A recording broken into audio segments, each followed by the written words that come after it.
Hi everyone, it's Adrienne Leah. This is a client reading using the Kitsune Oracle. I received your questions, so the reading will be geared towards that. I did shuffle it a little, and the bottom of the deck is Make a Wish. And I was getting a couple of things before the reading. The first thing was Don't Look Back. Then it was Rusting. And then it was Follow what you would like to do, which could be linked to Make a Wish.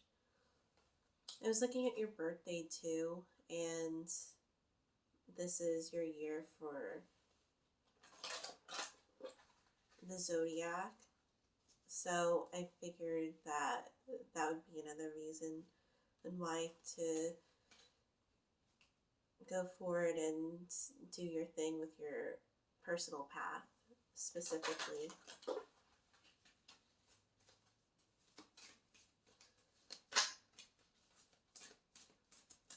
More like an evolution time. Getting lethargic, energy, or lack.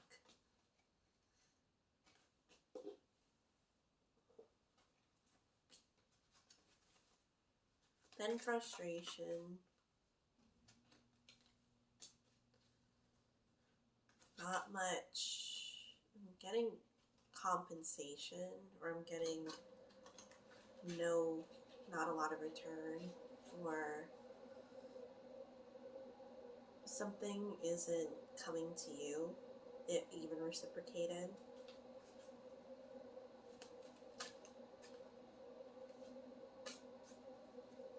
A little could go the other way around.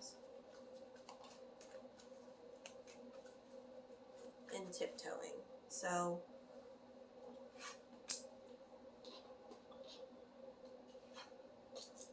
just checking my time.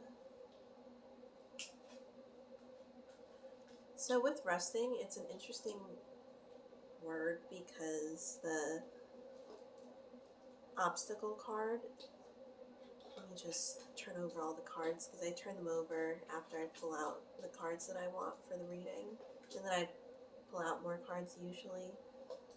So the obstacle card is the time to restore, and it didn't seem like it wanted to be picked up because I feel like there's some type of fixation. And interesting that this card came up for the present because you have the past lives card. And the first thing that I was getting before I took out the cards was the not looking back aspect. And even tongue twisted too. There could be a couple of things going on in the situation. The energy is the creation of light. That could be more linked to yourself than linked to the other person.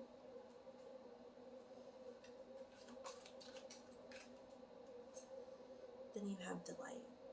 Something that you're planning on doing and something that you really want to do. There may be some disagreements on whether or not you should do it or how you're supposed to do it.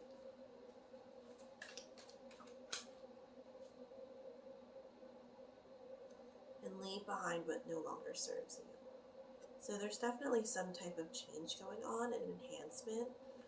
Enhancement is a key word because when you think about change, a lot of times we don't really want to go through it if it doesn't seem to be very beneficial to us at that time. But then in the future, you look back and you're like, it was a good thing that happened. Other than the not looking back part of it, I feel like that's more towards extra baggage.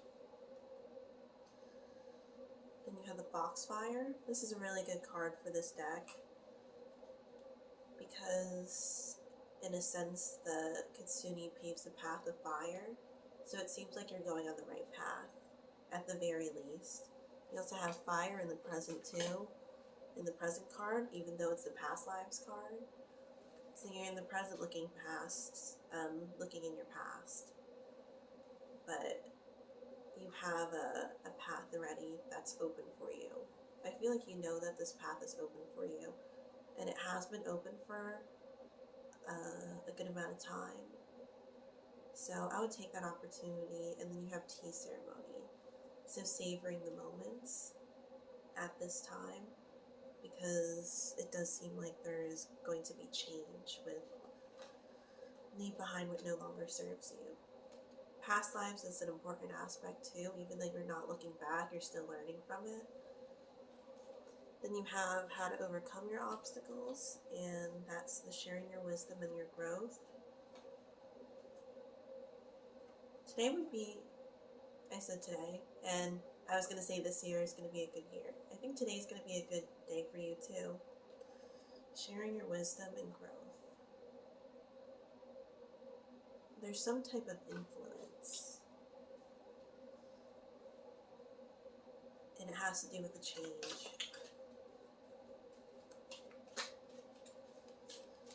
Maybe you're trying to grow, but then the other person doesn't want to grow.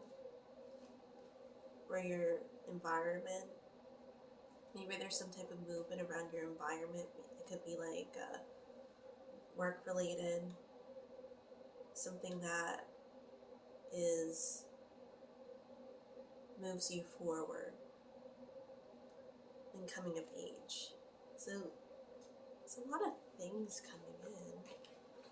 Growth and coming of age. These are really specific cards, and the time to restore for your obstacle, because it's about moving forward and really finding a way to be resilient in these moments.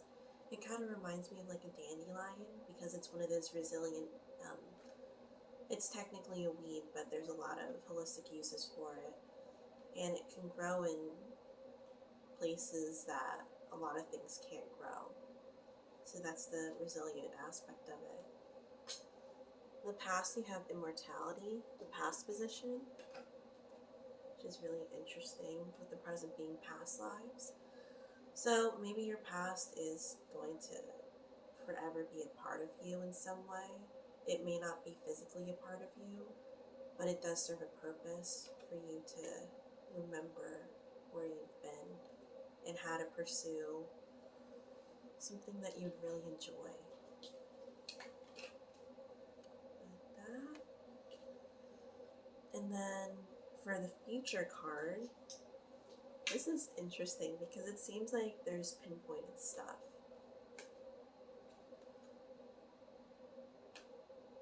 So it seems like you could be, well, the future card is tending the future. So it does seem like there's some type of organizing your time, what you're doing, a lot of planning. So I'll pull out a final card for this reading, because it seems like it's a really direct reading.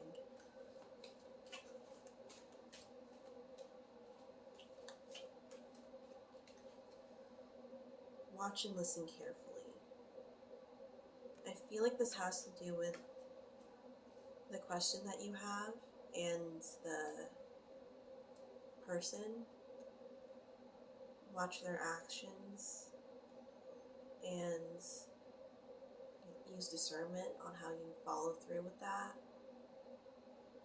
And I'm also getting you don't have to stoop down to their level. And I'll pull out one more card.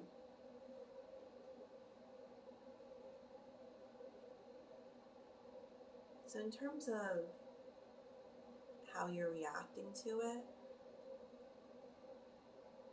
I feel like it comes down to what you've done in the past and how it changes the way that you move, changes the way that you think, changes the way that you love. And it's really important to understand. Even if you don't understand right now, I feel like in the sooner future, it all comes together and you'll have a more of a foundation on how things are coming about and how you're supposed to move forward. It seems a little generic, but it's definitely a time for change and not looking back with that, with what's going on. The second final card is the Awakening. So I'll leave it at that. Thank you so much for your time, and I'll see you in another video.